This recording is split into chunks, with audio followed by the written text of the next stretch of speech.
नमस्कार दोस्तों, इस समय मिर्जापुर के चुनार तहसील के पास ये भानादरी है। तो मैं यहीं पे खड़ा हूँ। तो मैं आपको दिखाना चाहूँगा ये भानादरी कभी ना सूखने वाली वाटरफॉल है, जो कि आज बिल्कुल पूरी तरह सूख चुकी है। आप देखिए यहाँ पे एक बूंद कहीं पानी नहीं है। इसके साथ साथ बगल में जो कि जमींदारों की ज़मीन है सटी हुई है। ये खेती करने योग्य इस समय खेती का समय था, जो कि ये भी बिल्कुल पूरी तरह सूखी हुई है। इसका मेन कारण यह है कि मिर्जापुर में इस साल सूखा पड़ा हुआ है।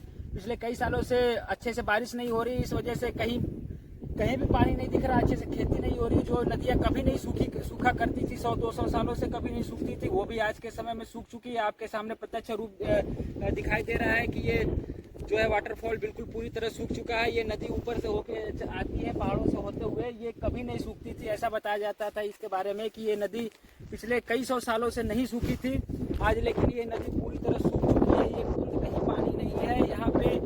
सोचने वाली सबसे बड़ी बात यह है कि यहाँ के जो जानवर है, पशु पक्षी है, वो पानी पीने के लिए कहाँ जाते होंगे, क्योंकि यहाँ जो 7 किलोमीटर का सर्कल है, उनका यही एक सहारा था। यही एक नदी थी जहाँ पे जानवर पानी पीते थे। एक जमाने में जब मनुष्यों के पास कोई अपना साधन नहीं था पानी पीने के लिए, तो वो भी इसी नदी का सहारा लिया करते थे, जो कि आज बिल्कुल पूरी तरह सूख चुकी है।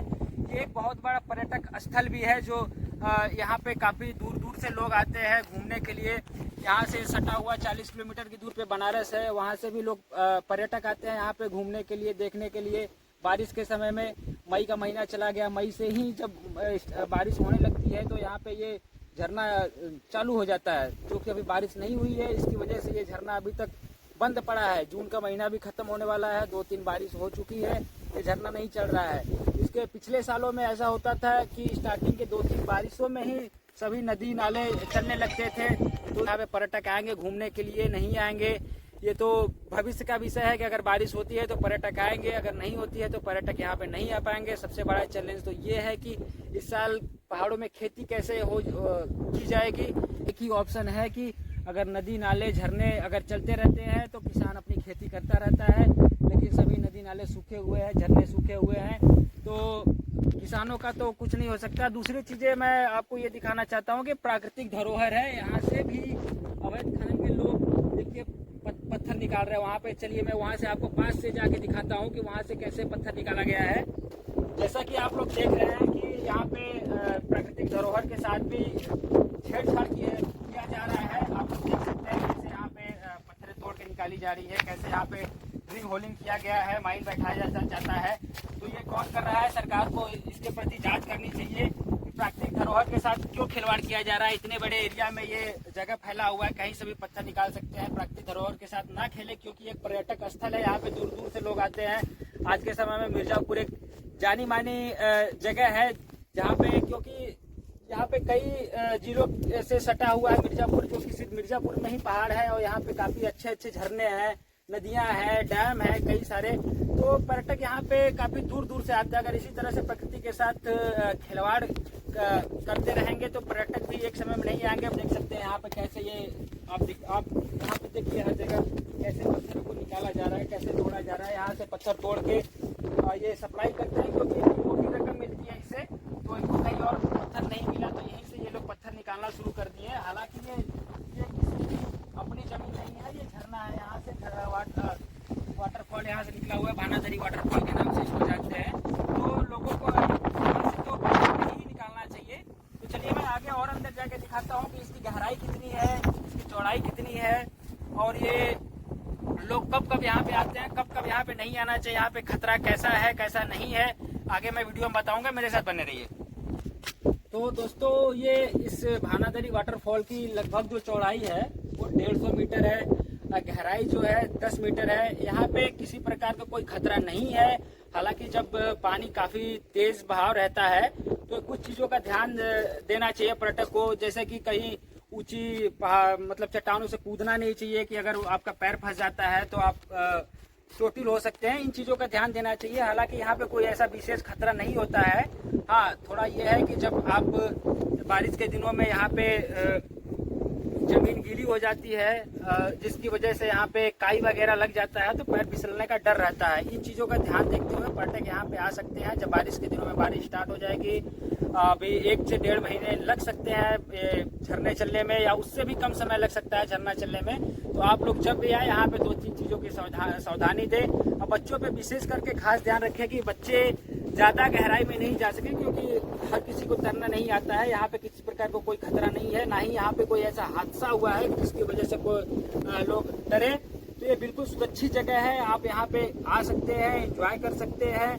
ये मैं इसका आपको लोकेशन बता दूं, ये जो सत्तेसगढ़ है वहाँ से 3 किलोमीटर अंदर है। सिद्धनाथ दरी से 6 किलोमीटर अंदर है। जो एक आश्रम है, ये अड़गड़ानंद आश्रम है, वहाँ से भी 4 किलोमीटर अंदर की तरफ आना पड़ता है। और ये जरगो डैम से 7 किलोमीटर आगे है। तो ये आपको मैंने लोकेशन बता दिया, आप यहाँ पे कभी भी आ सकते हैं। कभी भी का मतलब ये है कि अभी आकर क्या करेंगे, अभी तो यहाँ पे पानी भी नहीं है, आपको यहाँ पे खाने के लिए भी नहीं मिलेगा, पीने के लिए भी पानी आपको घर से लेके आना पड़ेगा। तो अभी आप मत आइए। अगला अगर आप भी जब आपको आना है तो कमेंट करके बता दीजिए, मैं आपको आके वीडियो में आपको अपडेट कर दूंगा, तब आप यहाँ पे आ सकते हैं। यहाँ पे आपको आने के लिए आपको घर से कुछ भी लेके नहीं आना है। यहाँ से थोड़ी दूर पे मार्केट है, वहाँ पे आपको सब कुछ मिल जाएगा, वेज नॉन वेज सब कुछ लेके। यहाँ पे पेड़ों के नीचे लोग खाने और बनाने का भी व्यवस्था करते हैं। तो काफ़ी अच्छी जगह है ये, और यहाँ पे किसी प्रकार का कोई खतरा नहीं है, आप कभी भी आ सकते हैं, यहाँ पे एंजॉय कर सकते हैं। हालांकि यहाँ पे अभी तो एक बूंद भी पानी नहीं है इस समय, आप ना ही आए तो ही अच्छा है। अगर आपको किसी तरह के निरीक्षण करना है, देखना है, तो ही आ सकते हैं। किसी परिवार के साथ ना आए इस समय तो अच्छा रहेगा। तो मैं आपको बिल्कुल नीचे तक जाते हुए दिखाना चाहता हूँ कि कितनी गहरी है, आपको पता चल जाएगा। कहीं इस समय किसी प्रकार का कोई खतरा नहीं है, ना यहाँ पे कोई जंगली जानवर आते हैं, ना किसी प्रकार के जहरीले जानवर। आपको यहाँ पे कुछ भी ऐसा नहीं दिखाई देगा जिससे कि आपको खतरा बने। देखिए झील की जो गहराई है वो इतनी ही है। आप देखिए वहाँ से यहाँ तक मात्र 10 मीटर की गहराई होगी, थोड़ा सा और नीचे जाएंगे तो और गहरी है। तो इससे ज़्यादा ये झील गहरा नहीं है। तो आप आ सकते हैं यहाँ पे। जब ये झील चालू हो जाएगा, बहुत ही खूबसूरत नज़ारा यहाँ का रहता है। ये जो भी सूखा दिख रहा है, ये चारों तरफ हरी भरी हो जाती है, ये पेड़ खिला के खिल जाते हैं। हालांकि एक देश से कम नहीं है हमारा देश ऐसा है कि हमारे देश में सभी प्रकार के ऋतुएं हैं, सर्दी, मौसम, बरसात, ये तीनों प्रकार के ऋतुएं हैं। तो इनमें खरा उतरता है हमारा मिर्ज़ापुर में आपको पहाड़ भी दिख जाएंगे और खेती वाली भी जमीन दिख जाएगी, सब कुछ यहाँ पे दिख जाता है। तो देखिए दोस्तों, ये झरना जो भानादरी वाटरफॉल है, ये पूरी तरह सूखा है। जैसा कि मैंने पहले भी बताया था, एक बूंद पानी कहीं नहीं है। तो सबसे बड़ा ये सोचने वाली बात है कि यहाँ के जानवर, पशु पक्षी पानी पीने के लिए कहाँ जाते होंगे। खैर वो जहाँ जाते होंगे तो कहीं ना कहीं जाते ही होंगे। आप यहाँ पे देख सकते हैं, इसकी अंतिम गहराई ये रही, ये इतना ही गहरा यहाँ पे है। तो इसलिए यहाँ पे किसी प्रकार का कोई खतरा नहीं है। यहाँ पे काफी दूर से लोग आते हैं। देखिए थोड़ी बहुत पानी है यहाँ पे, क्योंकि बारिश हुई है, 2-3 बारिश हुई है, तो थोड़ा बहुत पानी यहाँ पे लगा हुआ है। तो जानवर यहाँ पे आके पी सकते हैं, पशु पक्षी जो भी है, इनके पीने भर का पानी है। हालांकि इंसानों को देखने के लिए ये पानी उचित नहीं है, अभी पर्याप्त नहीं है। तो आप यहाँ पे अभी ना आए। ये पूरा देखिए, इसकी इतनी गहराई है, यहाँ से लेके यहाँ तक गहराई है। यहाँ पे किसी प्रकार का कोई खतरा नहीं है। अगर कोई पानी के साथ बहता हुआ चला भी आता है तो आगे यहाँ पे रुक जाएगा। ये नदी आगे होते हुए वहाँ से चली जाती है, जरगो डैम में जाके मिल जाती है। देखिए दोस्तों, जैसा कि मैं बताता आ रहा हूँ कि यहाँ पे खनन माफिया जो है प्राकृतिक धरोहर के साथ छेड़छाड़ कर रहे हैं, यहाँ पे से पत्थरों को गायब कर रहे हैं। तो देखिए आपको एक नमूना मैं यहाँ पे दिखा रहा हूँ। आइए यहाँ पे देखिए, ये देखिए कैसे यहाँ पे ड्रिल किया हुआ है। देखिए ये ड्रिल की निशानी ऐसी होती है, ये ड्रिल की पहचान है। ये ड्रिल करके यहाँ से पत्थर को निकाल लिया गया है। ये बताइए, ये सरकार को इन चीज़ों पे ध्यान देना चाहिए। प्राकृतिक धरोहर है, यहाँ पे पर्यटक लोग यही देखने के लिए आते हैं। अगर ये प्लेन हो जाएगा तो यहाँ पे कोई नहीं आएगा देखने के लिए।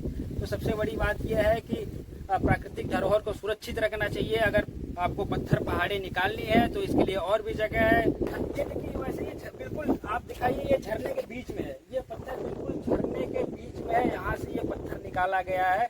तो सरकार को इन चीज़ों पे बहुत ध्यान देना चाहिए, प्राकृतिक धरोहर के साथ खिलवाड़ नहीं करना चाहिए।